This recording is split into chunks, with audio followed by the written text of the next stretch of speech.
प्रिय भाई बहनों, शुभाशीष। आज का यह वीडियो कक्षा नवम इतिहास विषय के अंतर्गत पाठ 3 आधुनिक विश्व में चरवाहे नामक पाठ का पहला भाग है। इस वीडियो में आज आप सभी घुमंतू चरवाहे के बारे में अध्ययन कर रहे हैं। भाई बहनों, जैसा कि घुमंतू शब्द है, घुमंतू का अर्थ होता है खाना बदोश, अर्थात जो लोग अपनी आजीविका की तलाश में, भोजन की तलाश में इधर उधर स्थान से स्थान भटकते रहते हैं, घूमते रहते हैं, उन्हें हम घुमंतू कहते हैं।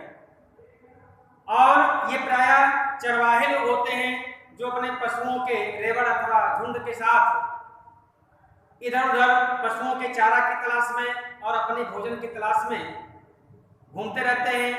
तो ऐसे चरवाहों को हम घुमंतू चरवाहे कहते हैं।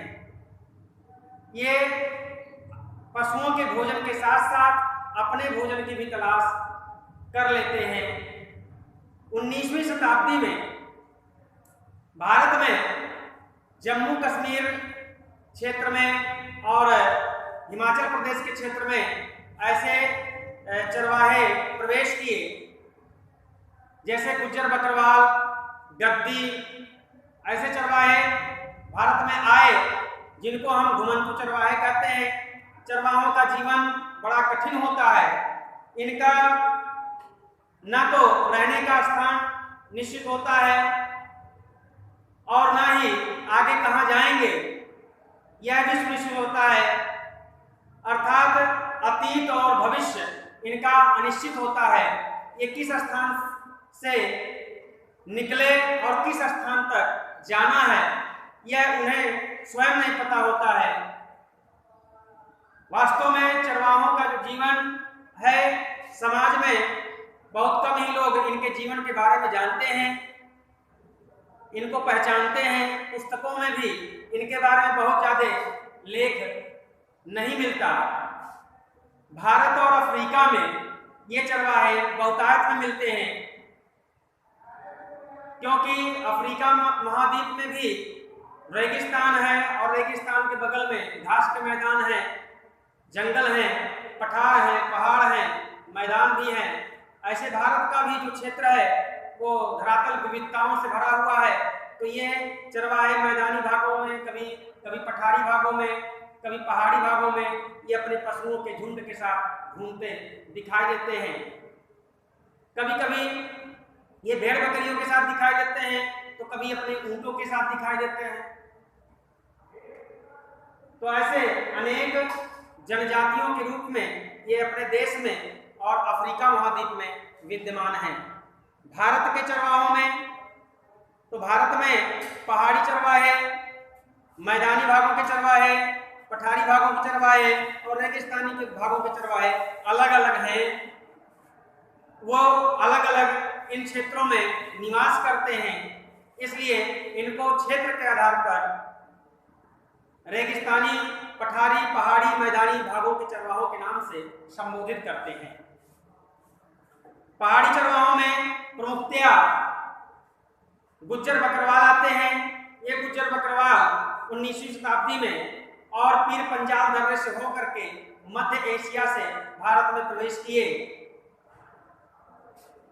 भारत में ऊंचे ऊंचे पहाड़ों में, जम्मू कश्मीर की घाटी में, घने जंगलों में और वहां उगने वाले ग्रीष्म ऋतु में जो घास के अंकुरित पोपले हैं, उनके चारागाह वहां विस्तृत हैं। उनके पशुओं को पौष्टिक उनसे भोजन मिलता, इसलिए वो वहां आए और वहीं बस गए। जब शीत ऋतु में, सर्दियों में बर्फ पड़ती तो वो नीचे शिवालिक पहाड़ियों के क्षेत्र में आकर के और अपने पशुओं को चारा प्रदान करते, वहां पर रहते और ग्रीष्म ऋतु होते ही वो पुनः पीर पंजाल और जोजिला दर्रे से होकर के वो कश्मीर के घाटियों में पहुंच जाते और वहां पर ग्रीष्म ऋतु में उगने वाले पौष्टिक अंकुरित घासों को पशु उनके खा करके और उनका पालन पोषण होता था। ये प्रायः जम्मू कश्मीर में एक प्रकार की जंगली बांस होती है, उस बांस और घास फूस के भवन बना करके वहाँ पर रहते हैं। प्रायः इनके जो घर होते हैं वो अस्थायी होते हैं, घास फूस और बांस बल्ली के घर होते हैं, और जहाँ जाते हैं पशुओं के साथ वहाँ अपना अस्थायी निवास बनाते हैं। तो इस प्रकार से इनका जीवन बड़ा ही कठिन होता है, लेकिन ये हमारे सामाजिक जीवन के लिए और आर्थिक जीवन के लिए भी बड़े ही महत्वपूर्ण हैं। भेड़ बकरियों, इनके द्वारा जो भेड़ बकरियां पाली जाती हैं उनसे हमें ऊन, मांस और अनेक प्रकार के बहुमूल्य वस्तुएं प्राप्त होती हैं। तो इस प्रकार ये कहीं ना कहीं हमारे सामाजिक आर्थिक जीवन के लिए सहायक सिद्ध होते हैं। तो इनका हमारे समाज के लिए, हमारे परिवेश के लिए इनका होना महत्वपूर्ण है। सरकार को इनकी सुरक्षा और इनको सहायता प्रदान करनी चाहिए। कुछ ध्यान इधर के वर्षों में दिया जा रहा है इन चरवाहों के ऊपर। इसके पूर्व में और अंग्रेजों के शासनकाल में या स्वतंत्रता के बाद इन चरवाहों के विषय में बहुत ही कम सरकारी ध्यान दिया गया। वर्तमान में इनके विकास की आवश्यकता है। आज के वीडियो में इतना ही। धन्यवाद।